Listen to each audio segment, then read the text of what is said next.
Sot gjithashtu duhet të dënoj me forcën më të madhe shpalljen non grata të gazetarit të shquar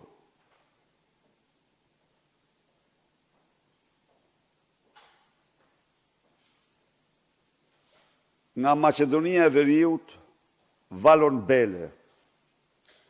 Valon Bele është nga ata luftëtar të lirisë, i cili nuk ka nda për idealet të lirisë pendën nga pushka.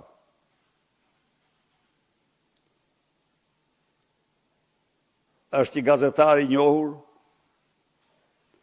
është gjithashtu një ish luftar i UÇK-s. Valon Bele është një adhetar i vërtet, i cili ka denoncuar në shkrimet dhe status e tij veprimtarinë tradhtare të Edi Ramës. Ka denoncuar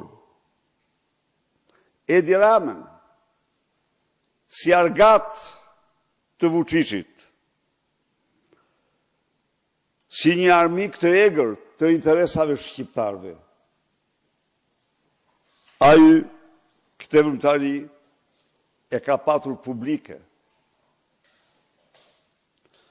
Dhe Edi Rama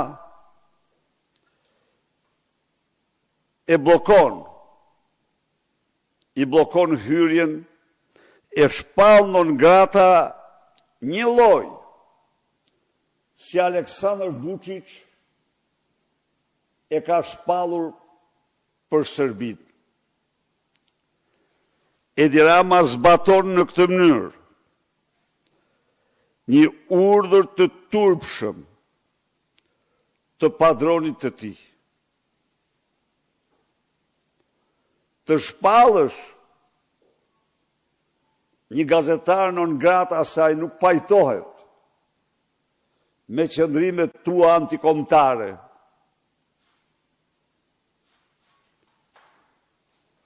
Bën një akt, atentat të rënd kundër fjalës së lirë, kundër lirisë mendimit dhe shprehjes së tij. Është në turpin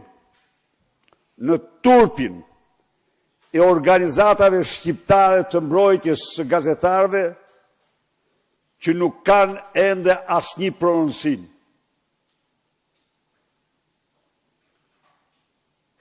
Në turpin e tyre tregojnë varësinë dhe kontrollin qeveritar.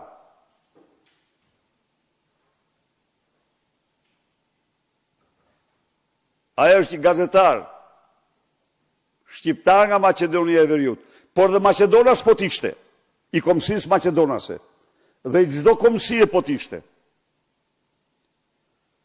Ti ndalosh hyrjen në Shqipëri pse kritikon kryeministrin. Asnjë gazetar, asnjë shoqat gazetar nuk mund dhe nuk duhet pajtohet me te. Turpi madh. Ju kujtohet ju këto shoqata, kur unë sulmova me të drejtë, me bazë, me fakte, një pronar mediash, ato më vërsulen sikur sulmova gazetarët. Ku janë tani? Pse së ndjehen? U bëj thirrje organizatave ndërkombëtare të gazetarëve të ngrenë zërin e tyre kundër këtij akti antidemokratik të dënueshëm të kreut të narkoshtetit shqiptar. Imagjinoni ju, puthador,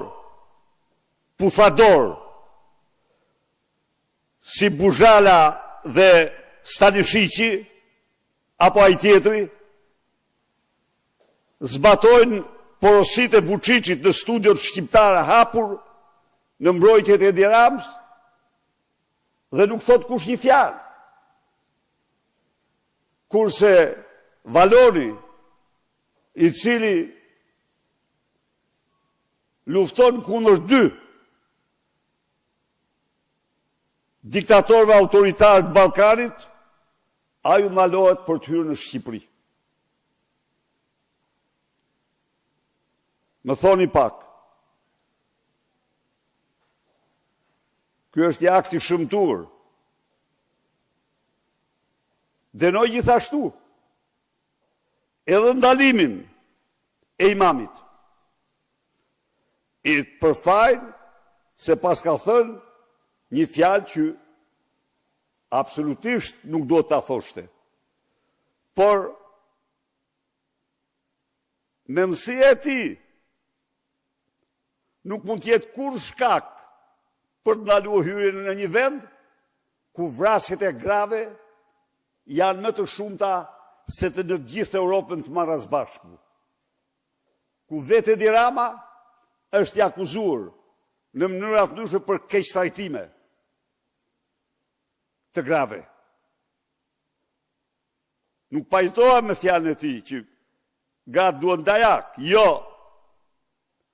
Po kjo nuk mund të ndëshkojë atë që të mos hyjë në Shqipëri. Për sa u përket organeve që citojnë, kjo është Vlora Vučić. Është Vlora Hyseni, e cila qëndis, shpif, manipulon dhe trillon çdo gjë që i thonë padron të tyre, ajo është një agente e përbashkët e Vučićit dhe e Ramës. Çfarë mund të ketë një njeri i rrezikshëm që ka pse e quajnë Ramović Ramën? Akti turpshëm dhe njerë.